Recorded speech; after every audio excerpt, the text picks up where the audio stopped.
খরচা করতে যাচ্ছি বাজারে। ও চাচা যান, আপনি এই বয়সে বাজারে যাচ্ছেন, আপনার কি ছেলে সন্তান নেই? আরে বেটা আর বলো না, ছেলে মেয়ে নাতিপোতা মোট 25 জন। কিন্তু বেটা ছেলে মেয়ে নাতিপোতা কেউ আমাকে গুরুত্ব দেয় না। আরে বেটা একটা কথা আছে না, যখন তোমার কেউ ছিল না তখন ছিলাম আমি, এখন তোমার সব হয়েছে পর হয়েছি আমি। তৌবা তৌবা। ও চাচা যান, আপনি কিরকম ছেলে সন্তান? আপনি কি তাদেরকে দিনের তালিম দেননি? আরে বেটা আর বলো না, আমি মনে করেছিলাম আমার ছেলে হাফেজ মৌলানা হয়ে মাদ্রাসায় থাকবে, মসজিদে থাকবে, 2000-3000 টাকা বেতন পেয়ে সে নিজে খাবে, ছেলে মেয়েকে খাবে না, বাড়িঘর সামলাবে, এই জন্য দিনের তালিম দেয়নি। ও চাচা যান, আপনার এটা ভুল ধারণা। কি ইংরাজি বাংলা শিক্ষা করলে কি খাওয়াতে পারবে?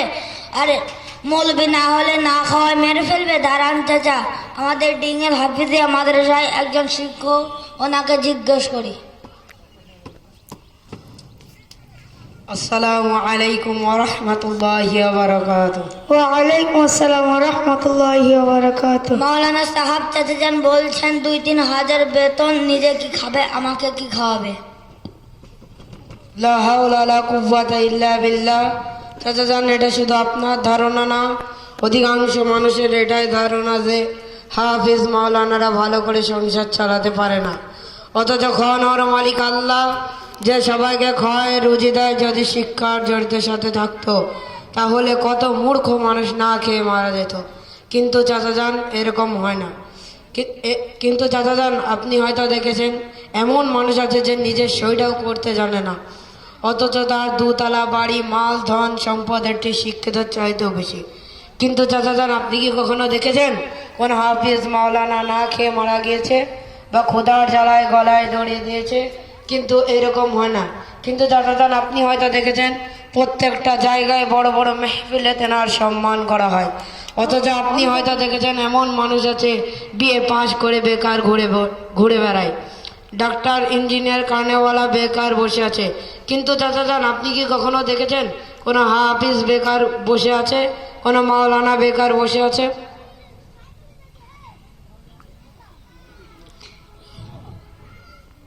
হ্যাঁ বেটা মৌলবি সাহেব, আপনার কথা তো একদম ঠিক, কিন্তু আমার ছেলে সন্তান আমার কথা শুনছে না, আমি এখন কি করব?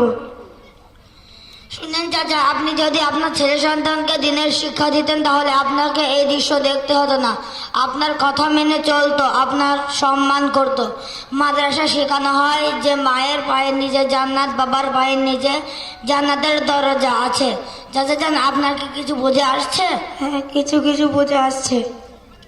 চাচা যান, আপনার কি দিনের ব্যাপারে কিছু জানা আছে? কি শুধু তুমি কি মুসলমান, দিনের ব্যাপারে আমি সব কিছু জানি। চাচা যান, তাহলে বলেন তো গোসলের ফরজ কয়টি? গোসলের ফরজ 5টি। কি কি? নম্বর 1 পানির প্রয়োজন, নম্বর 2 কলগেট ব্রাশ, নম্বর 3 গামছা লুঙ্গি, নম্বর 4 বদনা বালতি, নম্বর 5 ঠান্ডা দিনে গরম পানির প্রয়োজন। তো আস্তাগফিরুল্লাহ আস্তাগফিরুল্লাহ, আপনি তো অবাক করে দিয়েছেন। আপনি গোসলের ফরজ না বলে কি কি বলে ফেললেন। দাঁড়ান চাচা, আমাদের ডিঙ্গেল হাফিজিয়া মাদ্রাসায় একটি ছাত্র, ওকে জিজ্ঞেস করি। আসসালামু আলাইকুম ওয়া রাহমাতুল্লাহি ওয়া বারাকাতুহু। ওয়া আলাইকুম আসসালাম ওয়া রাহমাতুল্লাহি ওয়া বারাকাতুহু। বলতো ভাই, গোসলের ফরজ কয়টি? 3টে। 1 নম্বর মুখ ভরে কুলি করা, 2 নম্বর নাকের কাছে হাড় অবধি পানি পৌঁছানো, 3 নম্বর পুরো শরীর এমন ভাবে ধৌত করতে হবে যাতে 1 চুল পরিমাণ শুকনো না থাকে। এই তো খুব সহজ, আমি মনে করেছিলাম 10-20টা গোসল ফরজ হবে। আচ্ছা বেটা, এই তালিম তুমি কোথায় শিখেছো? চাচা যান, আপনি কি জানেন না আমাদের ডিঙ্গেল হাফিজিয়া মাদ্রাসায় দিনের শিক্ষা দেওয়া হয়? ঠিক আছে, আমি আমার নাতিপোতাকে কাল থেকে ডিঙ্গেল হাফিজিয়া মাদ্রাসায় পাঠাবেন ইনশাআল্লাহ। আচ্ছা চাচা যান, আল্লাহ আপনাকে এবং এর সম্মানিত হাজিরিন মজলিসকে হেফাজত করুক, আমিন। আসসালামু আলাইকুম ওয়া রাহমাতুল্লাহি ওয়া বারাকাতুহু। ওয়া আলাইকুম আসসালাম ওয়া রাহমাতুল্লাহি ওয়া বারাকাতুহু।